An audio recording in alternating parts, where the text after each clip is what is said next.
এটা দোলের দিনের ভিডিও। আমার ছোট্ট ভাইটার হাতে নিশ্চয়ই বন্দুক ফিচকারিটা দেখে বুঝতেই পারছো। হ্যাঁ, আমি খুবই ল্যাতখোর। দোল অনেক দিন আগেই চলে গেছে, সেটা আমি জানি।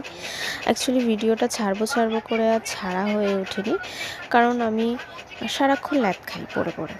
তো এদিনকে সকালবেলা ঘুম থেকে উঠে ব্রাশ ট্রাশ করে মুখ ধুয়ে নিয়ে, তো সকালের পরিবেশটা এত ভালো লাগে, ওই জন্য তোমাদেরকে সেটাই চারপাশ ঘুরিয়ে দেখাচ্ছিলাম।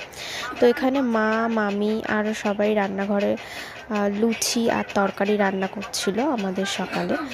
আর এখানে আমি ফুল গাছগুলো ঘুরে ঘুরে দেখছি। আর এখানে লুচি আর ছোলার তরকারি রান্না হয়েছে, আর বোনকেই রাগানোর জন্য ভিডিও করছিলাম। আর সেদিনে ছিল দোল, তোমাদেরকে বললামই। আর ওই দিন আমরা ছাদের ওপরে বানাচ্ছিলাম হচ্ছে ভাংটা খেতে খুবই টেস্টি হয়েছিল। ভাংটা মানে খুব একটা আমরা দিইনি, যেটা নেশা হয়ে যায় আর কি, জাস্ট অল্প আধটু। আর এটা পরের দিন সকালের ভিডিও। ওই দিনকে মামি মাছ ধরছিল আমরা দুপুরে খাওয়া দাওয়া করার জন্য।